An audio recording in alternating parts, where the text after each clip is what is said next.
My fellow Nerdicans, welcome back to another episode of That's So Nerdy. Today we've got another exciting gameplay video for you. Today's match is going to be between King Cold and A.O.D. A.O.D. is one of Tommy's favorite decks, and King Cold is one of mine, so this was actually a really fun match to film. It was a really fun back and forth. I do gotta say so myself. AOD definitely is always a challenge. It's been a lot. There's been a lot of matches that I've faced it, so I kind of know what to look out for, and I know what's gonna hurt the deck the most, especially the build that Tommy has, because I helped him build it. But he also knows what my King Cold can do, and kind of what to look out for as well. So he's able to pitch the Hatchiak to play out his Bobby, because he knows that I can't counterplay right now, and there aren't very many ways that I can actually restrict him from getting that Bobby back if I am able to pop it off the board. I don't have very many cards that deal with barrier in this deck, but that's not a super big deal because the build I run behind it, I just am very confident in. It works so well. So I procced my leader's ability and the new ruler's ability. So I took myself down to 6 life, and I also pulled a Unison in my hand, which is good because I didn't have a Unison yet.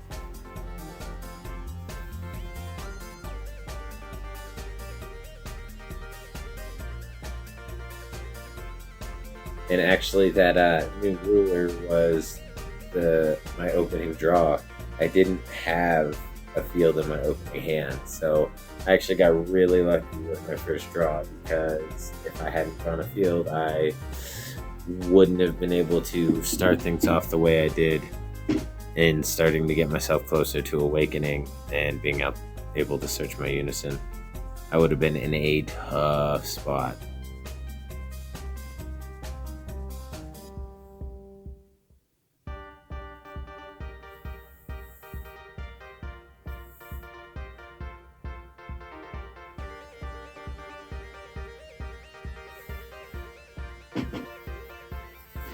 So Tommy's going to go ahead and swing with his lead and then proc the ability.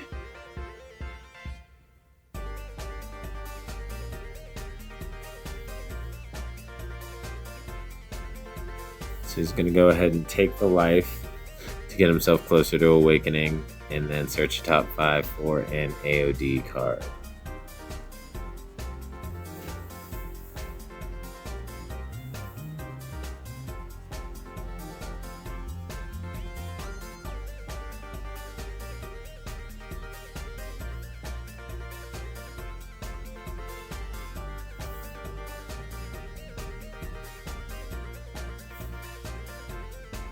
I believe what he showed me there was a Garlic Jr.,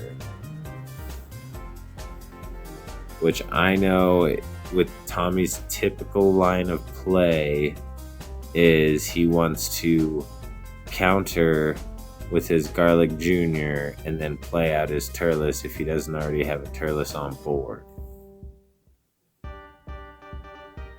So I took the damage from his swing, and then he ends his turn. And then this is a pretty typical turn 2 for for King Cold. I always call this deck cooler for honestly the main reason because of the cooler counters that are in here. Oh whoa!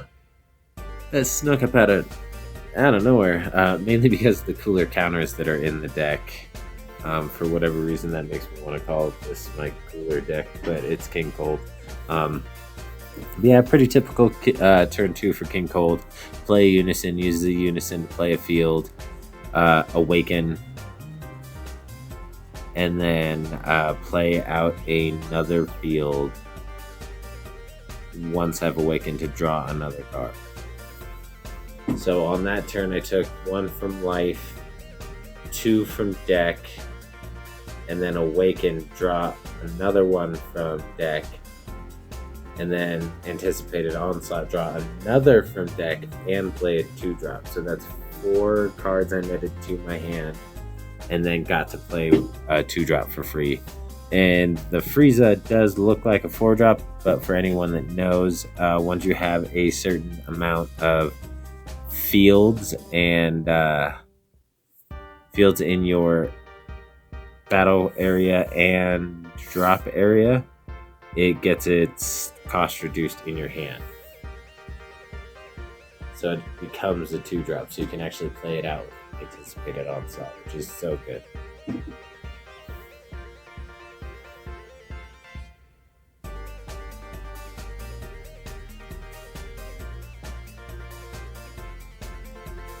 So I'm continuing to apply some pressure, swing into his leader.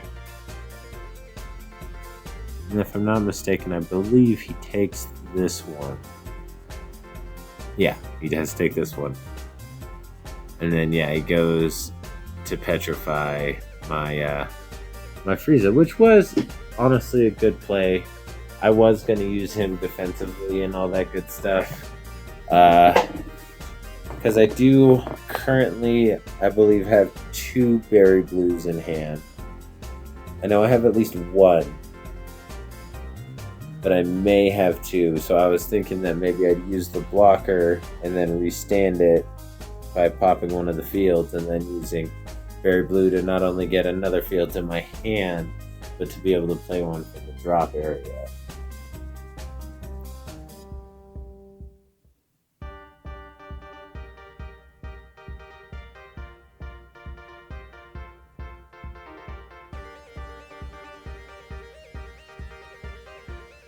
So I see him charge his Garlic Jr., so I know that he has another one. Because knowing Tommy, he isn't going to charge that card unless he has another one. Because it's that good. Especially if your opponent doesn't know what you're switching on, doesn't have a counterplay in order to be able to counter whatever it plays out. It's such a good card. So he tries to play Hatchiyak, and I use Cooler to counterplay him. And he doesn't have 8 cards in hand, so he doesn't have to pitch any. So that's good. And then Tommy's considering tapping out here, but then he takes account of his resources.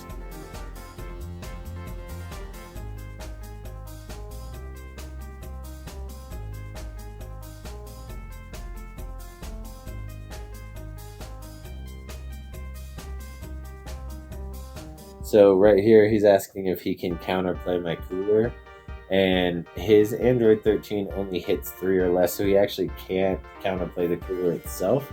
He could do the other ability that makes me pitch a card, but at this point my hand is so large that making me pitch a card is almost futile.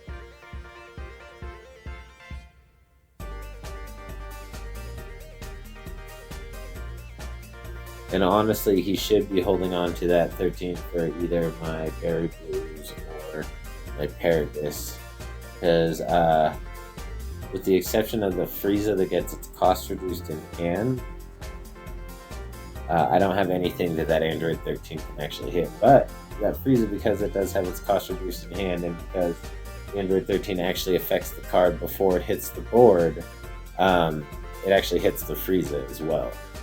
A lot of people don't really know that, and there's a lot of little tricky ruling things to this game, but I think that's part of what makes this game so interesting. So here I'm just trying to keep myself from taking too much damage, because we are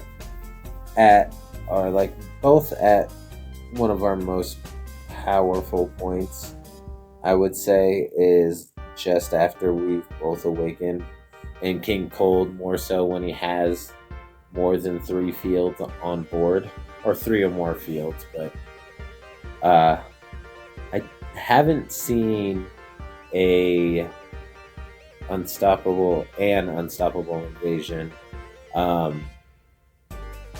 yet.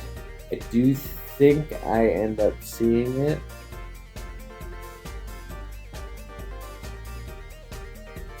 But I haven't seen it yet, so I haven't got to do any of the big leader double strike swings.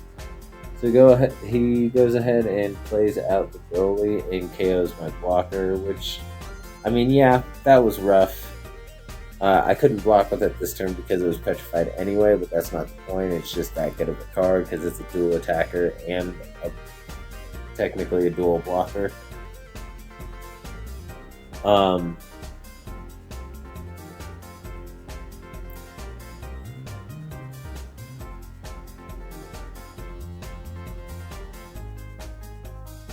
So he goes ahead and swings with the Broly, and I counter with Royal Supremacy, which allows me to KO a 3-drop or less, or actually adding up to a 3-drop, so it'll wipe tokens as well. But because I have so many fields, I'm able to play it for free, and then when I KO'd his Broly, I played out Surprise Attack Frieza, which is, at this moment, actually a 20k crit, because since I have 4 fields on board, and one of those fields is Terrified Realization, it gives all my Frieza Clan battle cards plus 5k, which is awesome. Super sick.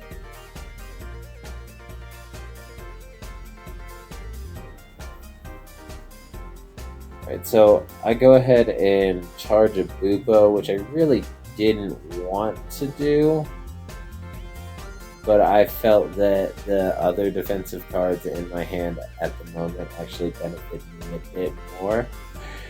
And I'm actually doing a fairly good job of keeping his board cleared, so I am not super worried about him being able to just flood me out and needing the Bupo, especially on just this next turn.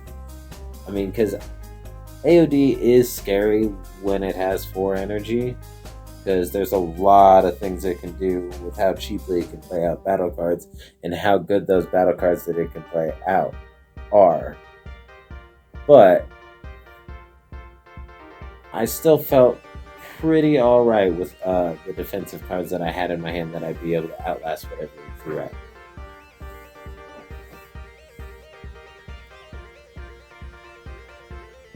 So I'm going in with my crit swing first, especially since my leader doesn't draw on swing. It only draws when I play a field. So I don't really have to worry too much about trying to get... Sorry guys, I'm recording this and it's pretty late at night, so that's why I keep yawning. But he counters Garlic Jr., and then when he goes to play Turles, I go ahead and counter the Turles with another cooler counterplay. And honestly, if you're facing AOD, what you want to do and what's really, really going to hinder them is, yes, if you can get that Bobbity off the board, it'll make their turns a lot slower, because they really have to think about what they're going to do with their energy if you get rid of that Bobbity. But if you're unable to get rid of that Bobbity, if you don't really have a lot of ways of dealing with it, as long as you can make sure that that Turles doesn't hit the board and you can limit their draw power, if you can just limit their draw power and how much they're able to add to their hand, especially early game, then it makes a huge difference. That is a backbreaker for AOD.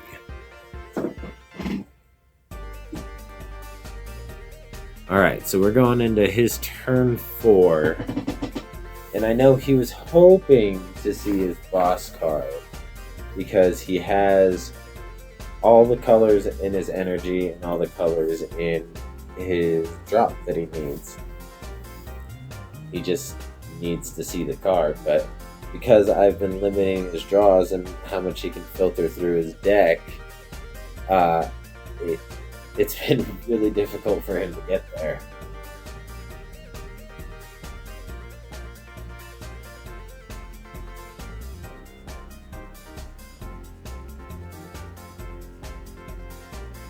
So he's going to go ahead and proc his leader's ability to play out Android 13, and then he's going to use the 13 to KO my crit swing, which, I mean, is smart.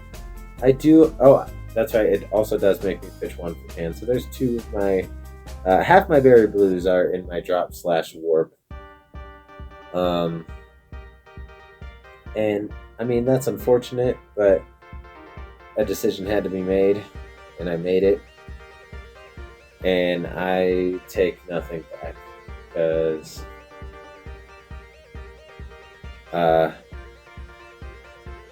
you know what, why live with regrets, right?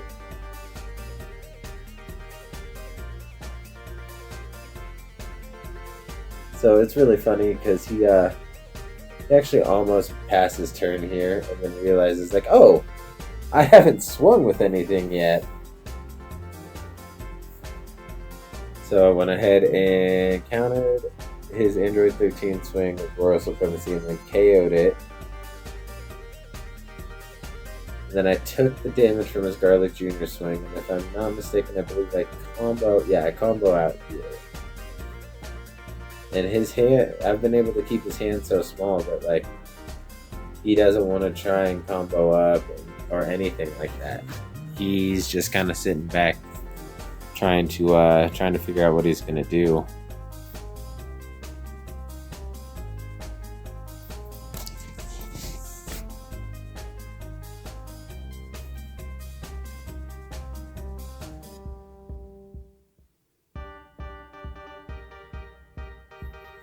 Alright, we're going into my turn 4 now.